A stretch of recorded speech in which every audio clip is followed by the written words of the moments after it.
Construir segurança financeira parece uma coisa, nossa, quase impossível, não é? A boa notícia é que não precisa ser. Hoje a gente vai simplificar tudo isso olhando para os princípios essenciais inspirados no trabalho de Gustavo Cerbasi para criar um futuro com muito mais tranquilidade. Olha só o nosso caminho. A gente vai começar entendendo a armadilha financeira mais comum, que é a tal da corrida dos ratos.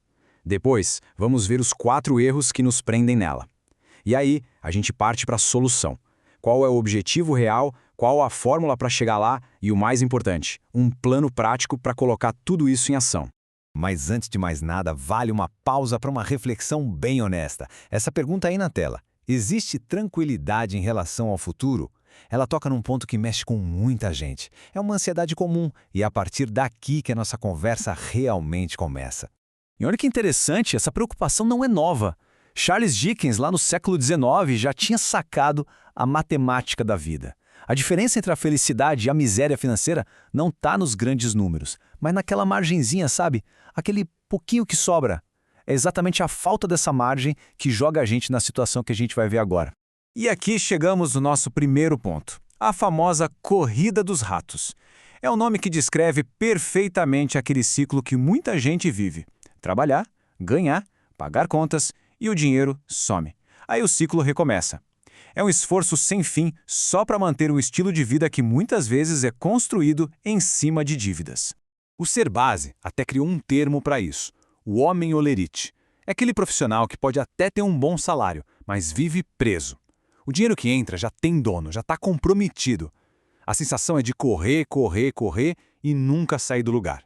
Tá, mas como é que alguém acaba nessa situação? Bom, a resposta pode estar aqui, na nossa segunda parte. Vamos dar uma olhada nos 4 erros fatais que, na prática, impedem a grande maioria das pessoas de construir riqueza de verdade.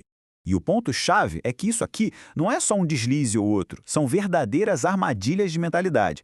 Primeiro, ignorar os pequenos valores, aquelas moedinhas. Segundo, não negociar, sabe? Aceitar o primeiro preço por vergonha ou preguiça.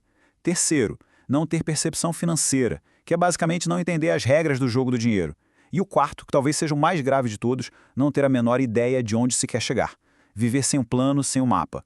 E só para a gente ter uma ideia do primeiro erro na prática, 50 centavos. O que são 50 centavos por dia? Né? Não parece nada. Mas olha só, no fim de um ano, esses 50 centavos que escaparam todo dia viram R$ 180.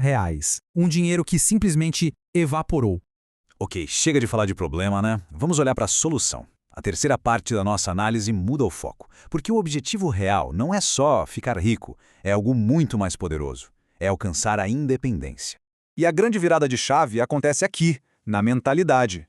De um lado tem o pensamento de, é o que tem para hoje, tenho que me contentar. É uma postura passiva. Do outro lado, uma atitude totalmente diferente, ativa, que olha para um desejo e pergunta, ok, o que eu preciso fazer para conseguir isso? A pergunta muda tudo. Com essa nova mentalidade, o objetivo fica muito mais claro. O alvo é atingir a chamada massa crítica. E o que é isso? É o ponto da virada. É quando o dinheiro que foi acumulado começa a trabalhar sozinho e gera uma renda que por si só já paga todas as contas do mês. Isso sim é liberdade. Certo, mas e aí? Como é que se chega nessa tal de massa crítica? A quarta parte da nossa explanação revela a fórmula da abundância. E o mais incrível é que ela é absurdamente simples. E é isso, tá aí na tela. Simples, direto, sem pegadinha. Toda a teoria complexa sobre construir riqueza pode, no fim das contas, ser resumida nessa frase. O segredo não é uma fórmula mágica, mas sim a disciplina de aplicar esse princípio todo santo dia. E se ainda resta alguma dúvida sobre o poder disso, os números não mentem. Pensa só, uma única aplicação de R$ 100 deixada lá quietinha, depois de 10 anos, vira 200. Depois de 20, 400. Em 40 anos, mais de 1.700. É a mágica dos juros compostos, onde o rendimento gera mais rendimento. É uma bola de neve trabalhando a favor. Então, se a fórmula é o quê, agora a gente precisa saber o como. E é isso que a nossa última sessão mostra. Um jeito super prático de organizar a vida financeira com o plano dos 3 baldes. A ideia é simples e funciona como uma cascata. Imagina 3 baldes. Todo o dinheiro que entra vai primeiro para o balde do bem-estar. Ele paga as contas essenciais, o aluguel, a comida, aquilo que garante a qualidade de vida. O que sobrar, a tal da diferença da nossa fórmula, enche o segundo balde, o dos investimentos.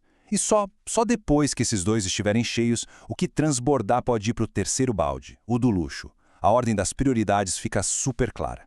Para fechar, fica uma pergunta que é, na verdade, um convite para começar. Com toda essa estrutura em mente, qual é o primeiro gasto do dia a dia que pode ser olhado com outros olhos? A resposta para essa pergunta pode ser o primeiro passo de uma longa e incrível jornada rumo à independência financeira.